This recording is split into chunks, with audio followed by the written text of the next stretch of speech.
Yet history forgets to write their names. Their hands grow what the world consumes. They feed nations but remain unseen. We talk about African women. For more information, read the Maua Bio magazine, an online magazine covering the African continent. Oh, thank you so much. You know, I am always so intrigued by South Africa. It's a place that I look up to and love. I mean, the resilience, the joy, and the beauty of the people. It really inspires me. So this is really an honor to be here. My name is Akosua, and as you told your audience before, I'm 6 hours away from you in time and very far from you in distance. But in solidarity, I've started an NGO a while back, and we focus on supporting young women that transition out of state and foster care at the age of 18.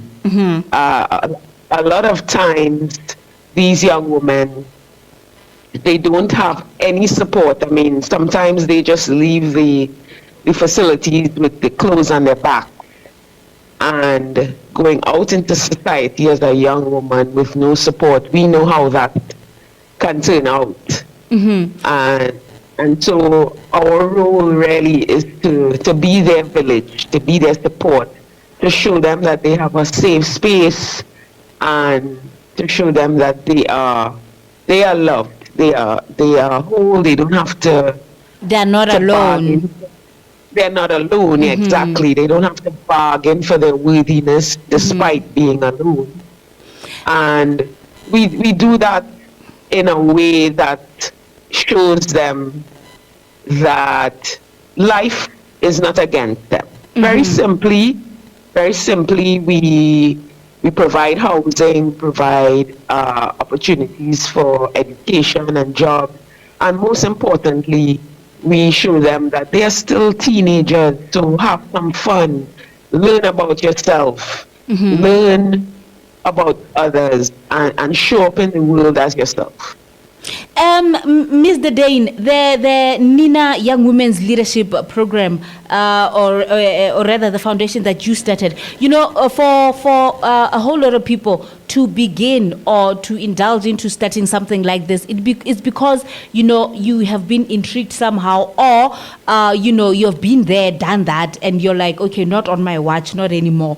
What led you to, you know, you starting this kind of program? Well, funnily enough, I was going through my own transition and my own challenges. You know, life has a way of throwing out experiences that we cannot control. I was, as the world would say, I was at the top of my game. I was an accountant. I was a young chief financial officer, which in the accounting world meant that I was going places. You know, I was married. I wanted the whole white picket fence with the 2 children, house on the hill with a view and a dog. Okay. And a great job. So I was on my way to that. And life said, you know, that's not what I want for you, my friend. And definitely. I was fired. Okay. I was fired on national TV. And I was at the same time asked for a divorce. And so my world felt that it was ending.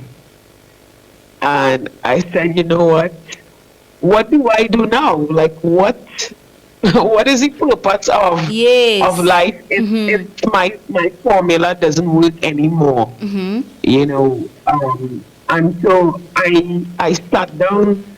I remember sitting down on the ground thinking life is over. And it may sound a little woo or strange, but I just got this voice. I heard this voice saying, listen, you have a lot going for you. Okay. And all of these material things and externals it doesn't validate you. You don't have to go out in this way. Give back. And I didn't even know how to start, Where to be to quite start, honest, yes. because the focus before was on me. Like, how do I make it? How do I show the world that I am all of that? Okay. And I got up from that floor and I literally took a bus to my old school. And I said, are there any young ladies here that I can support and help? Even if I just talk to them about my life. And that was the beginning of the Nina program. And the way that it led me into these state care homes, because those were the young ladies that needed the most support. And here we are, like 10 years later. We have been recognized throughout the world as a best practice for supporting ladies transitioning from state and foster care. And I'm really grateful that it sounds weird, but I'm really grateful that on that floor that I was sitting on, I listened to that voice.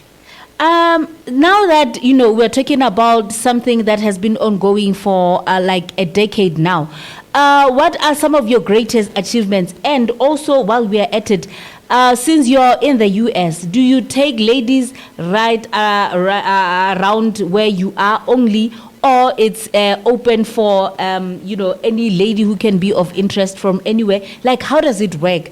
After you tell us some of your greatest achievements since the beginning of the program, like, have you find yourself now looking at some girls who have enrolled, or ladies who have enrolled with the program, which you can point and say, no, you know what, Clocks, there's a lady there who is part of our program, or who has been part of our program, and this is what has been outstanding? Yeah, so, well, firstly, I'm in Trinidad and Tobago, which is close to the US, but it's not exactly in the US. Mm-hmm. It is in the Caribbean. So the greatest achievement so far for me has been every young lady that has passed through the program, they feel loved. Mm-hmm. And for me, because many of them didn't know what love is in their own words. Mm-hmm. And you can measure success by, some of them went to university and went on and became positive contributors to the society. But the main success for me is that they all feel loved and wanted. Mm-hmm. There are some times when young ladies go into these state and foster care homes. They are on remand from the prison system, I would say, because of situations that led to them committing a crime and they're under 18. Mm-hmm.